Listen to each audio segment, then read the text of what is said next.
Coming up on Mountain News this morning, we continue to honor the life and work of the coal miner's daughter and the impact she made in our region. And a new partnership aims to speed up flood relief efforts here in eastern Kentucky so the lives of those who were affected by July's flooding might begin to feel normal again. Dedicated to eastern and southern Kentucky, this is WYMT Mountain News this morning.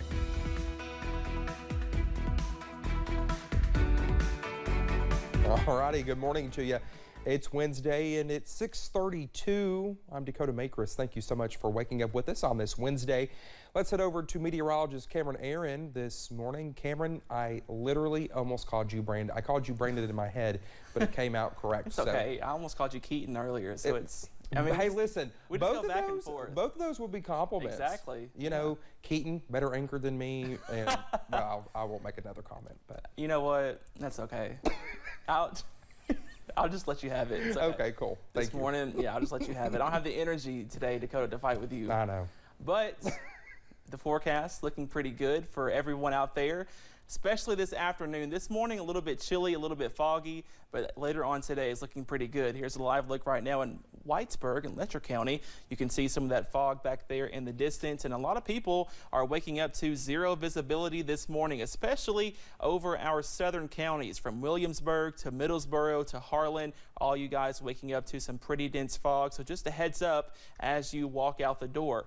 You're also going to need the jacket. We are in the upper 30s and lower 40s. Some spots waking up in the middle 30s. Clintwood and Irvin both sitting at 34, 43 for Pikeville, and 41 in Prestonsburg this morning. As we go through the rest of today, that fog will continue to dissipate as we go towards the late morning, and nothing but sunshine and blue skies today. Absolutely gorgeous. Upper 60s, lower 70s, but we are tracking maybe a few showers by Friday. I have that full forecast coming up in just a little bit. Dakota. All right, Cameron, thank you. Well, Loretta Lynn, the coal miner's daughter who pulled herself out of poverty to become a country music legend, died Tuesday at the age of 90. With her death, many country music idols are sharing their condolences, while her Tennessee ranch is also seeing a host of visitors. But here in eastern Kentucky, at Butcher Holler, relatives and those who never met her are also remembering. Our buddy Forbes has more from the place where it all began.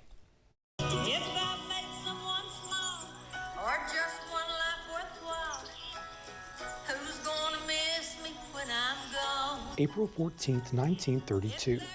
A wooden house, a winding hill, a well-known holler. If your home where you were born becomes a monument, you know you've done something real good in the world. Loretta Lynn had a spirit the mountains just could not contain. Because she was very feisty and outspoken, but she had to fight 4 brothers growing up. Going from coal miner's daughter to country music darling. She came from so little here in Kentucky and grew into an icon for women, you know, a legend.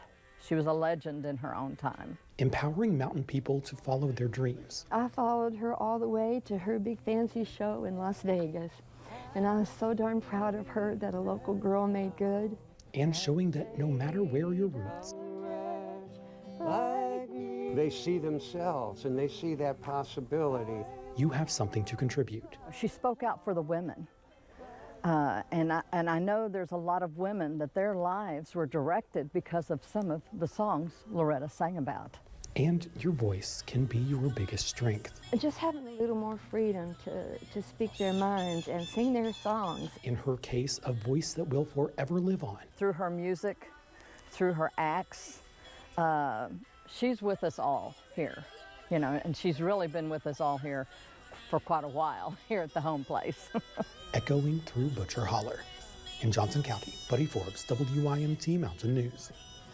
Well, Loretta's niece says the family has weighed the idea of hosting an event at the home place to honor Loretta's legacy for her hometown fans to be a part of, but those details are still being worked out.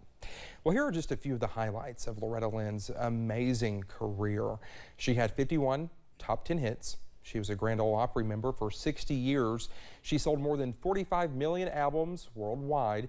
She won 4 Grammy Awards, 7 American Music Awards, and 8 Country Music Association Awards. And she was a member of the Country Music and Songwriters Hall of Fame. Well, fans laid flowers of the Singers Walk of at the Singers Walk of Fame star in Los Angeles yesterday.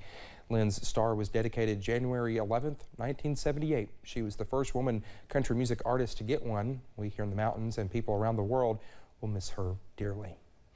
Well, as our region continues to heal from another kind of heartbreak, one Eastern Kentucky organization is partnering with other nonprofits to build homes for flood victims.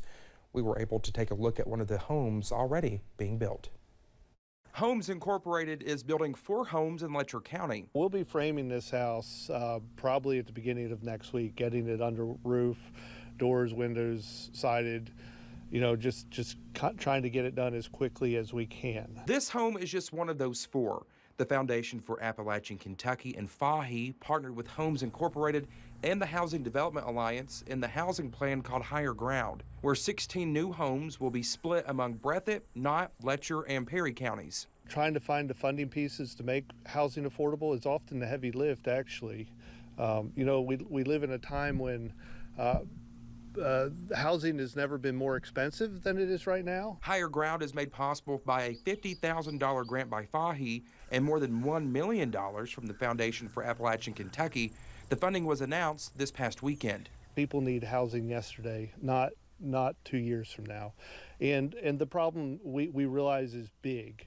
It's bigger than 16 homes. I think Jerry Roll said at the press conference, we don't need 16 homes, we need 1,600 homes. This home is expected to be finished in 10 weeks. The housing needs of our community hits the whole community. It's not just low-income people, it's not just wealthy people, it's the whole fabric of our community. Hoping to get people into new homes as fast as they can. In Letcher County, Dakota Makris, WYMT Mountain News. The Housing Development Alliance tells us it is building homes at Blue Sky subdivision near Wendell-Ford Airport here in Perry County, where I told its crews just installed footers for the homes. As we continue to see cooler temperatures, leaders in Breathitt County are working to get families left homeless after this summer's flooding more help. The state will be offering portable heaters for families, and right now, Breathitt County Emergency Management is collecting a list of people that will need heaters. That includes people who have no power or no heat source. And you can reach out to the Breathitt County Courthouse for help. Well, this week, the organization SBP is in Hazard hosting the Eastern Kentucky Flooding Regional Recovery Acceleration Week. SBP has partnered with the Kentucky River Area Development District and longtime partners Toyota to advise elected officials and local leaders on how to ensure prompt, efficient, and predictable recovery. J.R. Sanderson with SBP says Tuesday was a great start to the week.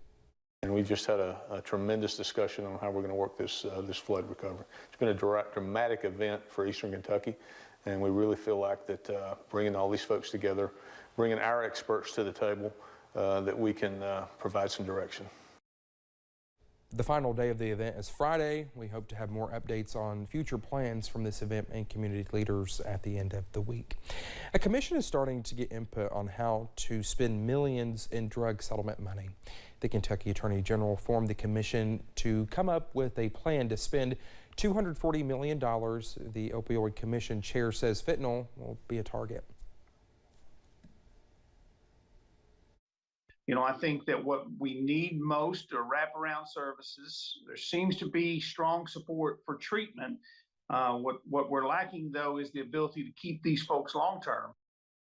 The commission will address 3 components: treatment, prevention, and reform and compliance. There will be a total of 6 town hall meetings for the commission to receive input. The next meeting for people to share addiction stories is October 11th at the Forum right here in Hazard. The nursing shortage has been a problem for years, made even worse since the pandemic. WYMT's Olivia Calfee talked with Baptist Health about what it's doing to change that. When the COVID-19 pandemic began, the demand for nurses increased, leaving hospital employees extremely busy and stressed, causing many nurses around the country to quit their job. And for hospitals, this became a problem. They just are instrumental in making sure patients get top-notch care while they're in the hospital. Chief Nursing Officer Sherry Mays says she has seen many changes over the past 2 years. In the last 2 years, we've seen more of a change in nursing.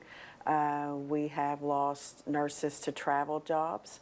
We've lost nurses to retirement because they just could not do it anymore, and I understand that. Mays says hiring RNs has not been easy, but a big focus for her is students, because they are the future workforce. I kept our clinicals open during COVID so that they could get that experience. We also have created a nurse extern program, and that nurse extern program, we have partnered with all the schools in this area as well, anyone that's interested in being a nurse extern. Hoping to encourage the future healthcare workers of America that they are needed and appreciated.